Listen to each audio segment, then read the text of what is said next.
اس لیے کہ حساب دینا ہے۔ میرے بھائی وہ فاقہ کشی کرتے تھے، ڈرتے تھے۔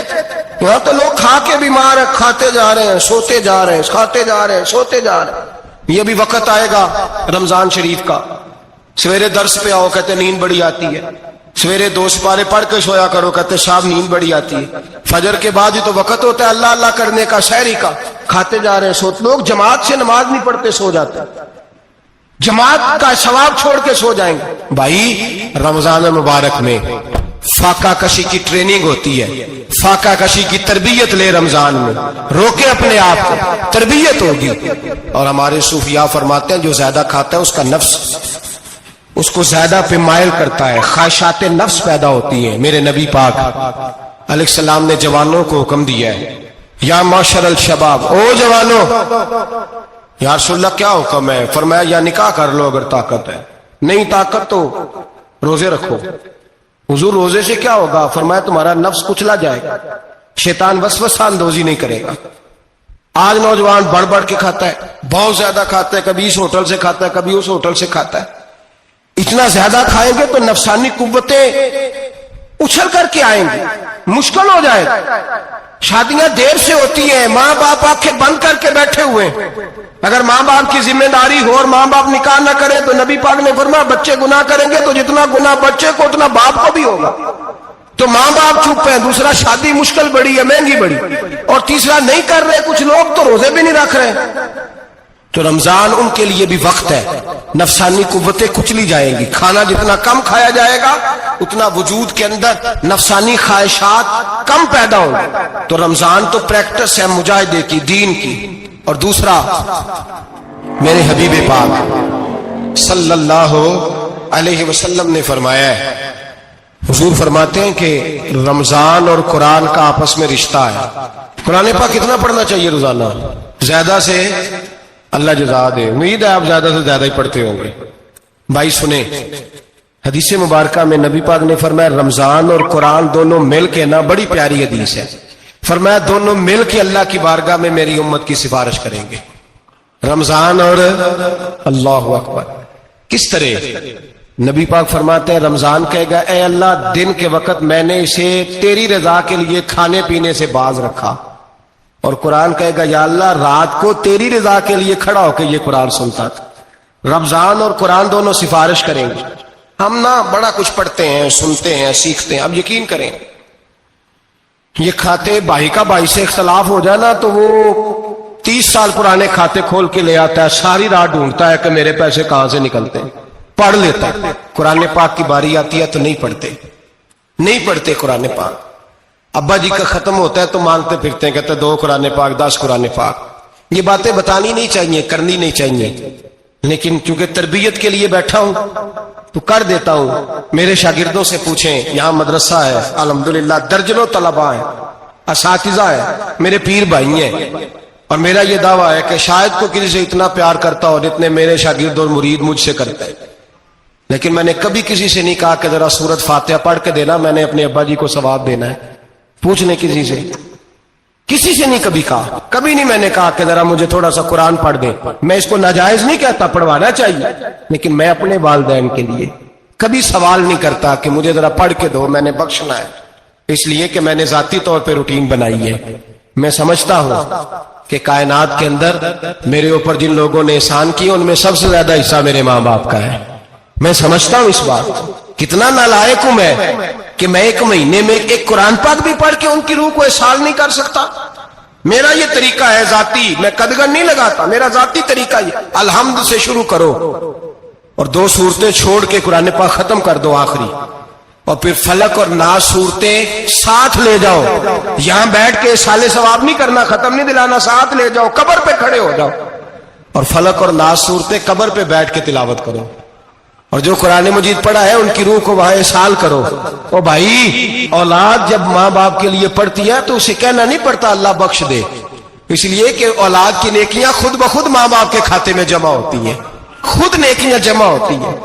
میرے بھائی تو بچوں سے یہ تو مطالبہ کرتا ہے کہ بیٹا اس سال رمضان المبارک میں میرے لیے ستو ضرور بنانا، فلانی چٹنی ضرور تیار کرنا، یہ کیوں نہیں کہتا بیوی سے کہ ڈشیں کم بنانا؟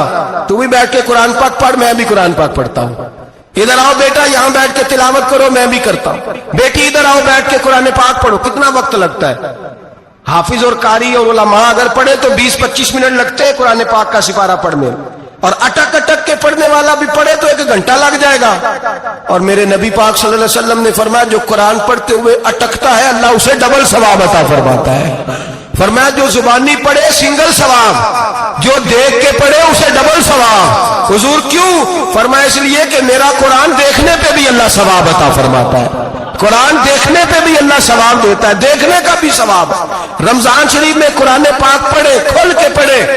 اور میرے بھائی اگر تیرا بچہ پڑھے، اگر تیری بیٹی پڑھے، کائنات کا خوش نصیب باپ وہ ہے اس کا بیٹا قرآن پڑھے، چاہے ناظرہ ہی پڑھے، جس کی بیٹی پڑھے۔ زندگی میں انہیں اس کام پہ لگا جاؤ، مرنے کے بعد بھی پڑھیں گے۔ امام جلال الدین سیوطی شافعی رحمت اللہ علیہ فرماتے حضرت عیسیٰ قبر کے پاس سے گزرے، قبر پہ عذاب ہو رہا تھا، اللہ کا غضب برس رہا تھا، جناب عیسیٰ استغفار پڑھتے ڈرتے گزر گئے۔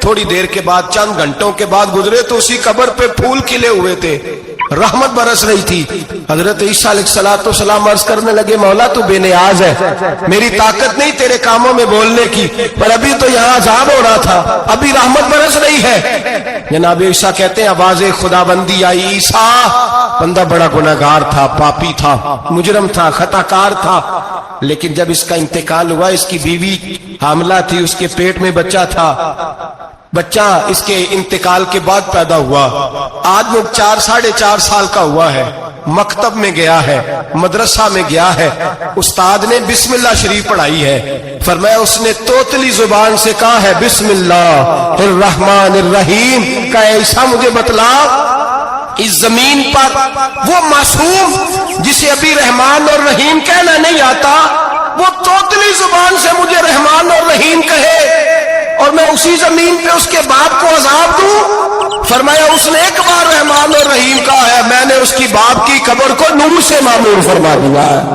نور سے بھر دی ہے قبر، برکت سے بھر دی ہے۔ اللہ کرے میرے بیٹے بھی قرآن پڑھے، اللہ کرے میری بیٹیاں بھی قرآن پڑھے، اللہ کرے ہم سب کی اولادیں قرآن پاک پڑھے۔ دیکھیں نا امام اعظم ابو حنیفہ رمضان میں 61 قرآن پاک پڑھتے تھے، کتنے؟ 60 ٹیک، اللہ اکبر۔ ایک قرآن پاک دن میں پڑھتے پورا، ایک رات کو پڑھتے، ایک تراویح میں پڑھتے، 61 قرآن پاک امام صاحب پڑھتے۔ آپ فرماتے میں نے چھوڑ دیے سارے وظیفے، میں صرف رسول اللہ کا قرآن پڑھتا ہوں، رمضان سارا قرآن پاک، سارا رمضان۔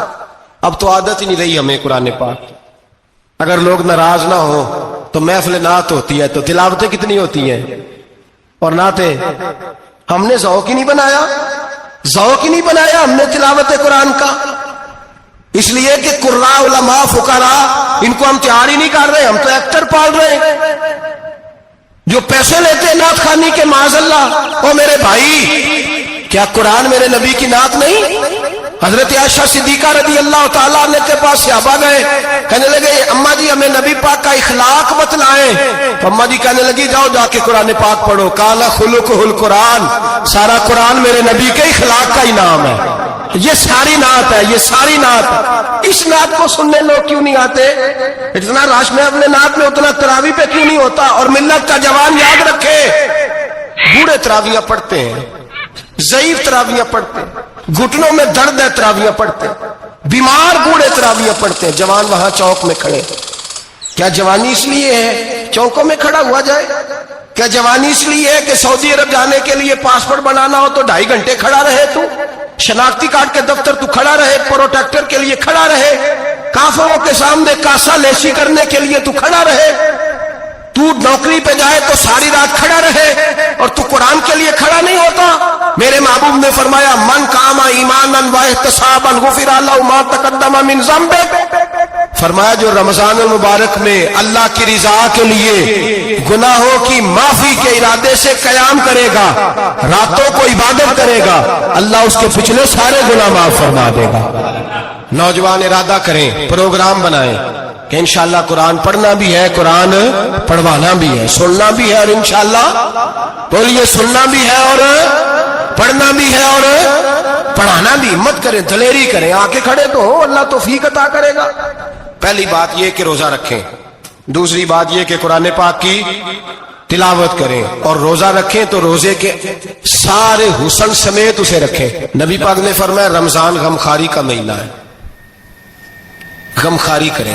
ہمارے زمانے میں دو قسم کی تکلیفیں ہیں، ایک تو غریب آدمی، اس کا حال یہ ہے کہ وہ مانگتے ہی گزارا کرنا چاہتا ہے، اس نے ہاتھ یوں کر لیا ہے تو اب اس کا یوں ہونے کو تیار نہیں۔ ضرورت اگر کسی آدمی کو کسی دروازے پہ لے جاتی ہے تو برا نہیں، لیکن سوال کا اپنے اوپر دروازہ کھول لینا یہ ٹھیک نہیں۔ فاقہ کشی پیدا کریں، حوصلہ پیدا کریں، تھوڑے پہ گزارا کرنا سیکھیں۔ غریبوں کو بھی اجازت نہیں کہ وہ نکل کھڑے ہوں میدان میں مانگنے کے لیے۔ ٹولیاں نکلتی ہیں رمضان میں، جتھے نکلتے ہیں خیرات کٹھی کرنے والے، بچیں۔ میرے نبی پاک صلی اللہ علیہ وسلم نے فرمایا جس نے بغیر ضرورت کے سوال کیا، جب قیامت کے دن آئے گا تو اس کے چہرے کے اوپر گوشت نہیں ہوگا، صرف ڈھانچہ ہی ہوگا۔ اتنی بھیانک صورت میں آئے، بغیر اشد ضرورت کے سوال نہ کر، کبھی سوال نہ کر۔ اور امیروں سے گزارش ہے کہ رمضان ہمدردی کا مہینہ ہے، ہمدردی کریں تو سامنے والے کی عزت کا بھی خیال کریں۔ یہ بات درست ہے کہ غریب سیاڑا نہیں ہوتا، اس لیے کہ جس کی جیب میں پیسے نہیں ہوتے بھائی اسے عقل بھی نہیں ہوتی، جس کے گھر کار نہیں ہوتی اسے چلانے کا طریقہ، جس کے گھر اوون نہیں ہوتا اسے چلانے کا طریقہ بھی نہیں آتا، جس کے گھر میں چیزیں ہوتی ہیں اسے چلانا بھی آ جاتا ہے، جدے گھر دانے اودے کملے بھی اس کے سیانے ہو جاتے ہیں۔ تو چودھری صاحب، سیٹھ صاحب، نواب صاحب آٹا تقسیم کرتے ہیں، کھڑے ہو کے فوٹو کھچاتے ہیں، فیس بک پہ دیتے ہیں، اور ایک آٹے کا تھیلا اور 10 اخباروں میں فوٹو۔ اللہ سے ڈریں، رمضان ہمدردی کا مہینہ، ہمدردی کا۔ غریب کو دیں تو اس کی عزت کو رسوا نہ کریں۔ میرے نبی پاک علیہ السلام کے صحابی حضرت عبداللہ ابن عمر رضی اللہ تعالیٰ عنہ ڈھونڈ کے لاتے تھے مسکینوں کو، ڈھونڈ کے، اور جب لاتے تھے تو اپنے دسترخوان پر بٹھا کر اپنے ساتھ افطاری کرایا کرتے، اور پھر فرمایا اللہ تعالیٰ نے لن تنالوا البر حتی تنفقوا مما تحبون، اللہ کے راستے میں وہ چیز دینی ہے جو تمہیں زیادہ پیاری ہو۔ کون سی چیز جو تمہیں؟ میں تھوڑا سا بے باک ہوں، بعض دوستوں کے ساتھ، سب کے ساتھ نہیں۔ ایک دوست مدرسے میں گھی دینے آئے ایک دفعہ، تو وہ والا گھی دے گئے جو سب سے سستا تھا، تو میں نے کہا مجھے دیانتداری سے بتائے آپ یہی کھاتے ہیں گھر میں؟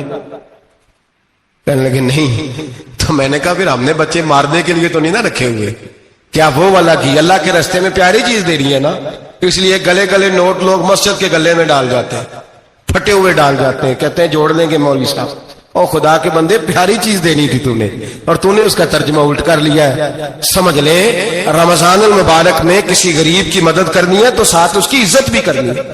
نبی پاک علیہ السلام کے دروازے پہ جب سے، یہ جملہ ایک ہے لیکن بڑا قیمتی ہے، صحابہ کہتے ہیں جب ہم دروازہ رسول پہ جاتے تھے خیرات بھی ملتی تھی اور عزت بھی ملتی تھی۔ خود بھیک دے خود ہی کہیں منگتے کا بھلا ہو، خیرات بھی ملتی تھی اور عزت بھی ملتی تھی۔ نبی پاک ساتھ عزت بھی دیتے تھے، مسکین کو غریب کو دیں اور خیر خائی کریں۔ جوتے بیچنے والے جوتوں کے ریٹ سستے کریں، کپڑا بیچنے والے کپڑے کا ریٹ، درزی صاحب بھی ریٹ سستا کریں، دکاندار بھی چیزوں کا ریٹ، حکیم صاحب پیسے کم لیں، ڈاکٹر پیسے کم کریں، حکومت نرخوں میں کمی کرے، اور یہ کام اجتماعی طور پہ کریں۔ میرے نبی پاک نے فرمایا رمضان غمخواری کا مہینہ ہے، اس میں غمخواری کرنی ہے، دوسرے کا خیال کریں، احسار کریں، قربانی کریں۔ یہاں ہر چیز کا ریٹ بڑھ جاتا ہے رمضان شریف میں، ہر آدمی کہتا ہے میرا سیزن آ گیا ہے، توجہ بڑھائیں، خیال کریں، غمخواری کا مہینہ ہے۔ اور پھر آپ لوگوں سے یہ بھی گزارش ہے کہ رمضان المبارک کا جب مہینہ آئے تو جس آدمی کے ساتھ نیکی کرنی ہے وقت پہ کریں۔ کسی غریب کو پیسے دینے ہیں، کپڑے دینے ہیں تو یکم رمضان کو دیں۔ میں اکثر دوستوں سے پوچھتا ہوں، میں کہتا ہوں قاری صاحب نو جوڑا کدو دیندے ہو؟ کہندے ستیویں والے دن۔ میں کہ مینوں لگ گئی سمجھ، تہاڈی سازش ہے کدھر سواں کے پا نہ لگے، ایویں مولوی چودھری صاحب دے نال دے کپڑے پا لے تے کتنے لکھیا ہے اینو دینا ہے ستیویں؟ تسی دسو ستیویں والے دن کو درزی سی کے دیندا ہے؟ انہوں 3 گنا بھی پیسے دئیے تو کہندے جڑے باقی نے انہاں دے نہیں بٹن پہ لگ دے میرے کولوں، کتھوں جوڑا سی کے؟ تو کس دن دیتے ہو قاری صاحب کو؟ کیا مقصد ہے؟ پہننے کے لیے دے رہے ہو یا اس لیے دے رہے ہو کہ نہ پہن سکے؟ تو بھائی آپ جب کسی کو کوئی چیز دیں گے تو کب دیں گے؟ جب وہ استعمال کر سکے۔ غریب کو لوگ فطرانہ دینے جاتے ہیں عید سے 1 دن پہلے، تو کیا کرے گا اس کا وہ؟ نہ تو کپڑے خرید سکا نہ روٹی لا سکا، بلکہ میرے حضرت صاحب فرماتے ہیں رمضان سے پہلے دے دو، رمضان کی نیت کر کے رمضان سے 1-2 دن پہلے دے دو، اللہ رمضان جتنا ثواب ہی عطا فرمائے گا۔ رمضان سے پہلے دو جس کو کچھ ہے دن، قبل از وقت تیاری کر۔ اور میرے قبلہ حضرت صاحب فرمایا کرتے اپنے کپڑے بعد میں، غریب کے بچوں کے کپڑے پہلے، اپنے گھر کی ضروریات بعد میں، غریبوں کی ضروریات اس لیے کہ اللہ پاک نے ان کا رزق بھی ہمارے گھر بھیج دیا ہے، ہماری ڈیوٹی لگائی ہے کہ تم نے بانٹنا، بانٹنے والے بنو۔ اور یہ ذہن بنائے کہ پتہ نہیں کس کا حصہ تھا جو اللہ نے میرے گھر بھیجا ہے، یہ ذہن بنا کے بانٹ۔ اور جس کو دینے جائیں، ہاں آپ کو اجازت ہے تھوڑا بہت پتہ کرنے کی، لیکن تھوڑا بہت تفتیش کرنے کی اجازت، بال کی کھال اتارنے کی اجازت۔ میں نے دیکھا ہے لوگ غریبوں کا انٹرویو لیتے ہیں، تیرا تو فلانا کمانے والا نہیں، تیرا تو فلاں بچہ، او بھائی بہت سارے غریب ایسے ہیں، بڑے ہیں جو کمانے کی کوشش۔ ماشاءاللہ کے بیان جاری ہے اجمل رضا قادری صاحب۔ ایسے لوگ جو سعودی عرب چلے گئے ہیں کہتے ہیں تیرا تو فلاں باہر نہیں گیا ہے، گیا ہے، لیکن سارے سعودی عرب جانے والے بھی مال کمانے کی طاقت نہیں رکھتے، کئی وہاں بھی بیٹھ کے بیچارے قرضوں میں الجھے ہوئے ہیں، وہاں والوں کے ظلم کا شکار ہیں، بہت ساری آزمائشوں میں۔ تو تفتیش کرتا ہے۔ میرے امام شافعی کا ایک جملہ اگر آپ کو یاد رہ گیا تو بات بن جائے گی۔ امام شافعی رحمت اللہ، بلکہ حضرت غوث اعظم جیلانی کے پاس وہ بات آپ کو زیادہ فائدہ دے گی۔ حضرت غوث اعظم جیلانی کو ان کا ایک مرید سمجھانے لگ گیا، کہنے لگا حضرت جی آپ سب کو ہی دیتے رہتے ہیں، ہر بندہ مستحق نہیں ہوتا، ذرا ٹٹول کے دیا کریں۔ تو غوث اعظم جیلانی فرمانے لگے بھائی مجھے تو لگتا ہے تو بھی ان چیزوں کا مستحق نہیں تھا جو اللہ نے تجھے عطا کر دی ہے، پہلے تو بتا تو مستحق تھا، تجھے اپنی حیثیت اوقات کا پتہ ہے جو اللہ نے تجھے دے دی ہے، طاقت تھی، کوالٹی تھی، تیرے اندر وہ صلاحیت تھی، رب نے تو نہیں تیری تفتیش کی کہ تو قابل ہے کہ نہیں، تو اللہ کے بندوں کی تفتیش کرتا پڑتا ہے۔ امام شافعی فرمایا کرتے، امام شافعی فرماتے رب تجھے پرکھ کے نہیں دیتا، ٹٹول کے نہیں دیتا، رسوا کر کے نہیں دیتا، تو غریبوں کے ساتھ یہ سارا ظلم کیوں کرتا ہے؟ بس پتہ چل گیا وہ ضرورت مند ہے تو دے، اس لیے کہ اجر تجھے غریب نے نہیں دینا، اجر اللہ نے دینا ہے، اور اللہ اجر عمل پہ نہیں دیتا، اللہ تو نیت پہ اجر عطا فرماتا ہے۔ تو نیت دیکھ تیری کس۔ سب دوستوں سے گزارش ہے اگر ہمارے چینل کی ویڈیو اچھی لگی ہو تو ہمارے چینل کو ضرور سبسکرائب کریں اور گھنٹی والے نشان کو دبائیں۔ جزاک اللہ، اللہ پاک آپ سب دوستوں کو اپنی حفظ و امان میں رکھے، جہاں بھی رہیں میرے پیارے دوست، خوش رہیں، آباد رہیں۔